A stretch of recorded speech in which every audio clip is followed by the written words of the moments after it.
The majority of students are put through the same brainwashing techniques in order to create a complacent labor force working in the interests of large corporations and secretive government.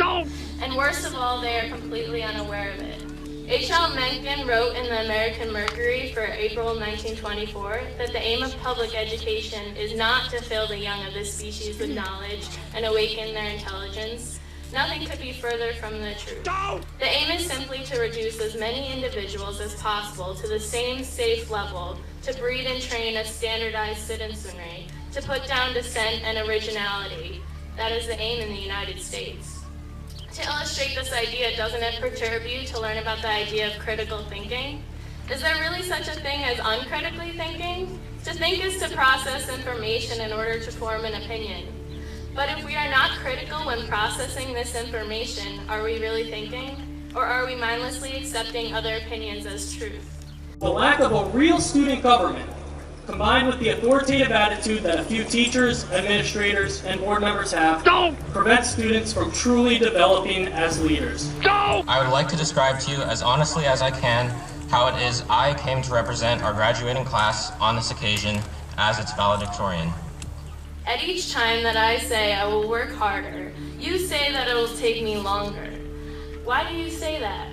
Replied the master, when you have one eye on the goal, you only have one eye on the path. This is the dilemma that I face within the American public education system. We are so focused on a goal, whether it be passing a test or graduating as first in the class. However, in this way, we do not really learn at our fullest. We do whatever it takes to achieve our original objective. Some of you may be thinking, well, if you pass a test or become valedictorian, didn't you learn something? Well, yes, you learned something, but not all that you could have. Perhaps you only learned how to memorize names, places, and dates to later on forget in order to clear your mind for the next test. School is not all that it can be. Right now, it's a place for most people to determine that their goal out is to get out as soon as possible. I am now accomplishing that goal. I am graduating. I should look at this as a positive experience, especially being at the top of my class. However, in retrospect, I cannot say that I'm any more intelligent than my peers. I can attest that I am only the best at doing what I'm told. Hopefully, this will change. Hopefully, for the sake of future students, more people in this school who do not do so.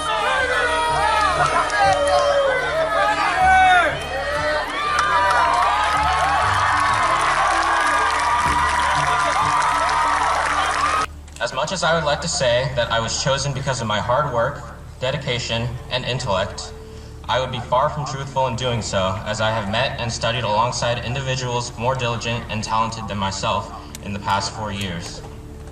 Yet here I stand, and I'm supposed to be proud that I have completed this period of indoctrination. I will leave in the fall, and I will go on to the next phase expected of me in order to receive a paper document that certifies that I'm capable of work. Let him speak!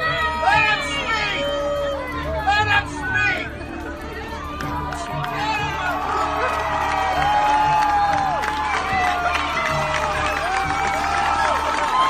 For generations, we have known of knowledge's infinite power, yet somehow we have never questioned the keeper of the keys, the guardians of information. Unfortunately, I've seen more dividing and conquering in this order of operations, a heinous miscalculation of reality. For some, the only difference between a classroom and a plantation is time. 4.63. This 3-digit number is the reason I stand before you today. But what does it really mean? My GPA is just an artificial number meant to measure my academic prowess, as determined by what grades I earned and what classes I took. However, GPA among students equally able to earn A grades in all of their courses is dependent solely upon the number of weighted courses versus the number of unweighted courses the student took, not accounting for extracurricular involvement, social awareness, or even how much was learned. But I contest that I'm a human being, not just a worker. I'm a thinker, an adventurer. A worker is someone who is trapped within repetition, a slave of the system set up before him. But now I have successfully shown that I was the best slave. How many times Must we be made to feel like quotas, like tokens and coined phrases, diversity, inclusion? There are days I feel like one, like only, a lonely blossom in a briar patch of broken promises, but hey, I've always been a thorn in the side of injustice. Disruptive, talkative, a distraction with a passion that transcends the confines of my own consciousness. The system, imposed upon us by tradition, has separated true education from academic achievement, where one can now be accomplished without the other. High school academics are a game that the players must learn to beat in order to climb the leaderboards of class rank. The most successful players, as dictated by our ranks, learn the ways in and around the system and choose their courses accordingly. GPA has become like currency in a game of Monopoly, in which the players who chance upon the right tiles or construct the right schedules earn more, while others inevitably end up with less. No matter what, someone wins the game while the rest stand defeated. I did what I was told to the extreme. While others sat in class and doodled to later become great artists, I sat in class to take notes to become a great test taker. While others would come to class without their homework done because they were reading about an interest of theirs, I never missed an assignment. Beyond your curriculum, beyond your standards, I stand here, a manifestation of love and pain, with veins pumping revolution. I am the strange fruit that grew too ripe for the poplar tree. I am a dream act, dream deferred, incarnate, and a movement, an amalgam of memories America would care to forget.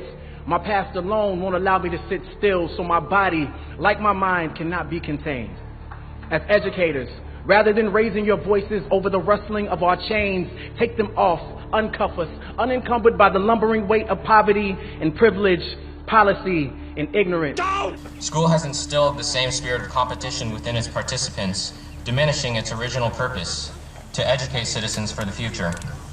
While the competitive top-tier students glance at their transcript and wish for a higher GPA, a better class rank, those students ranked at the bottom are left with little to no motivation to succeed academically and with a sense of defeat. So I wonder, why did I even want this position? Sure, I earned it, but what will come of it? When I leave educational institutionalism, will I be successful or forever lost? I have no clue about what I want to do with my life.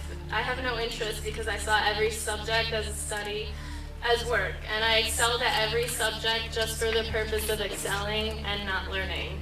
And quite frankly, I'm very scared. I see the same twinkle that guided Harriet to freedom. I see them. Beneath their mask and their mischief exists an authentic frustration and enslavement to your standardized assessments. At the core, none of us were meant to be common. We were born to be comets, darting across space and time, leaving our mark as we crash into everything. A crater is a reminder that something amazing happened right here. An indelible impact that shook up the world. Are we not astronomers searching for the next shooting star?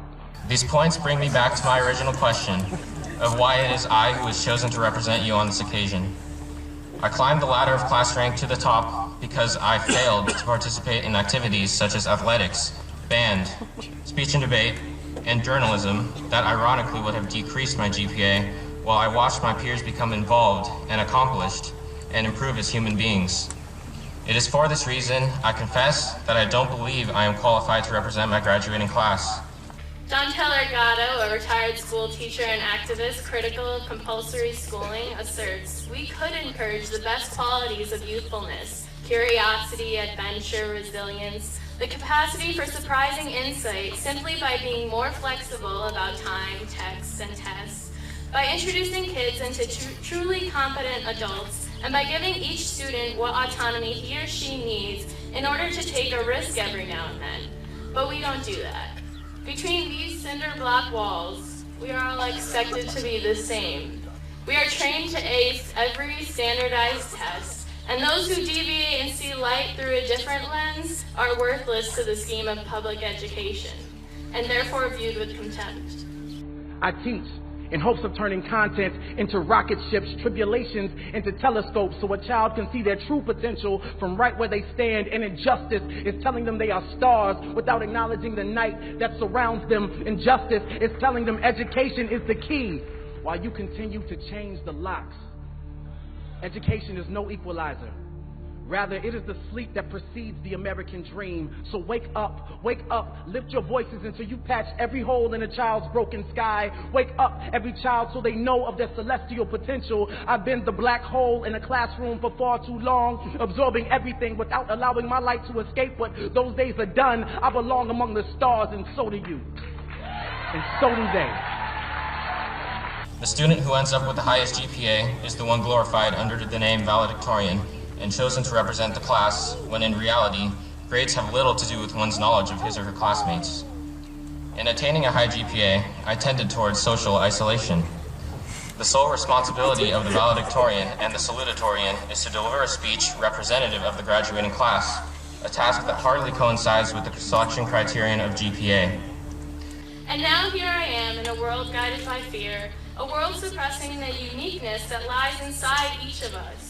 A world where we can either acquiesce to the inhuman nonsense of corporatism and materialism or insist on change.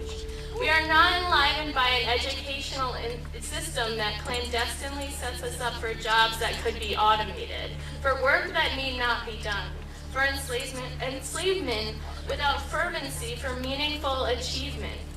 We have no choices in life when money is our motivational force. Our motivational force ought to be passion. But this is lost from the moment we step into a system that trains us rather than inspires us.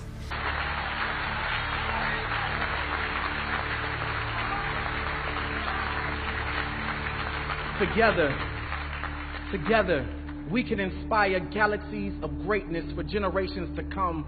So no, sky is not the limit. It is only the beginning. Lift off. We are more than robotic bookshelves, conditioned to blurt out facts we were taught in school. We are all very special. Every human on this planet is very special. So aren't we all deserving of something better? Of using our minds for innovation rather than memorization, for creativity rather than futile activity, for rumination rather than stagnation? We are not here to get a degree to then get a job so we can consume industry-approved placation after placation. There is more and more still. The saddest part is that the majority of students don't have the opportunity to reflect as I did. The majority of students are put through the same brainwashing techniques in order to create a complacent labor force working in the interests of large corporations and secretive government. And worst of all, they are completely unaware of it. I will never be able to turn back these 18 years. I can't run away to another country with a different education system, perhaps meant to enlighten rather than condition. This part of my life is over, and I want to make sure that no other child will have his or her potential suppressed by powers meant to exploit and control. We are human beings. We are thinkers, dreamers, explorers, artists, writers, engineers. We are anything we want to be, but only if we have an educational system that supports us rather than holds us down. A tree can grow, but only if its roots are given a healthy foundation. For those of you out there that must continue to sit in desks and yield to the authoritarian ideologies of instructors, do not be disheartened. You still have the opportunity to stand up, ask questions, be critical, and create your own perspective. Demand a setting that will provide you with intellectual capabilities that allow you to expand your mind instead of directing it.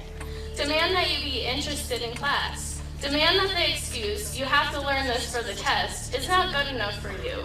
Education is an excellent tool, if used properly, but focus more on learning rather than getting good grades. For those of you that work within the system that I am condemning, I do not mean to insult. I intend to motivate. You have the power to change the incompetencies of the system. I know that you did not become a teacher or an administrator to see your students bored. You cannot accept the authority of the governing bodies that tell you what to teach, how to teach, and that you will be punished if you do not comply. Our potential is at stake.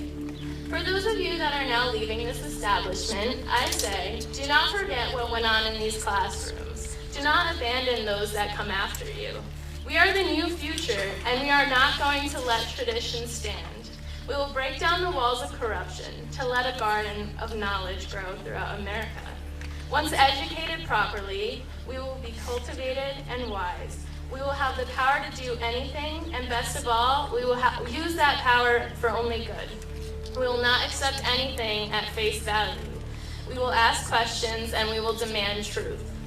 So here I stand. I'm not standing here as valedictorian by myself.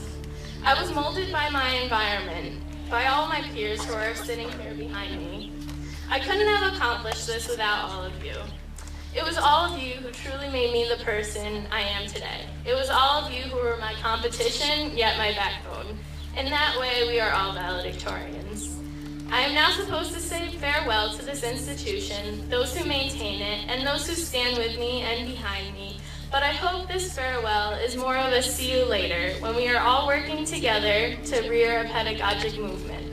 But first, let's go get those pieces of paper that tell us that we're smart enough to do so.